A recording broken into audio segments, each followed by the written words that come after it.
Resul, po çfarë e bën sipas teje një moderator, një gazetar të mirë?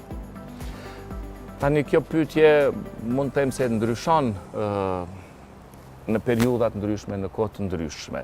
Tash nëse flasim për moderatorët klasik, mund të shkojmë te zëri, tek e folura, tek pamja, e aspektet tilla, tek njohuritë që i ke për fushën, tek gjeturia, por unë mendoj që kryesore që gjithmonë e kam pasur në kry është naturaliteti. Ta gjesh veten, t'jesh vetja, t'jesh i natyrshëm, i mirë apo i keq ashtu siç je.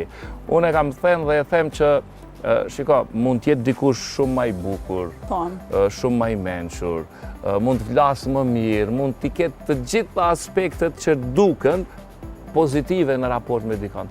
Ama nëse nuk është i natyrshëm, atëherë e ka të vështirë që të krijoj një energji dhe të depërtoj tek audienca. Po çfarë ka shtyt ty më shumë te me vazhdu punën në televizion? Tani non-stop e kam dashurinë për profesion. Dashuria, prap mbesim të dashuria. Po, sepse, dëgjoj, e përmendëm shumë herë dhe po vjen shumë mirë që po e përmendim fjalën dashuri. Sa më shumë ta përmendim aq më mirë. Ndoshta nuk po e teprojmë. Po që në shkollë të mesme unë jam tek ata persona që e kam da mendjen për të bërë gazetar. Fillimisht kam dashur që të bëhem gazetar i radios. As ëndër nuk e kam pas që me njëherë si student i vitit parë, me njëherë pas luftës që do të ndodhë të spari lufta dhe liria, as ëndër nuk e kam pas që kaq shpejt unë do ta bëj atë ëndër realitet. Dhe prej ditës kur kam nisë në gazetari, kam filluar në radio. Një vit kam punuar në radio. Prej ditës kur kam filluar në gazetari, ku jam sot, nëse e shoh veten, as që e kam imagjinuar se do të marrë këto rrjedha televizioni apo karriera ime.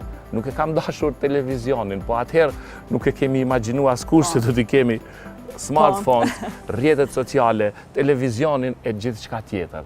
Përpasoj mu më është dashur që gjatë gjithë kohës me bë upgrade në mënyrë që me qëndru, sepse Resuli i 99-ës ose i 2000-ës sot nuk kish mujt me ekzistu në ekran.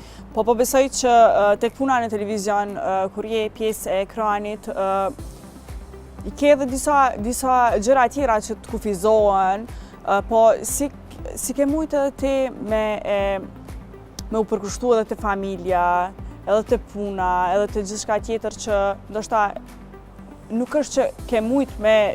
E përmendëm ajrët edhe shpërndarjen e dashurisë, gjitha këto, po si ja ke dalë ti?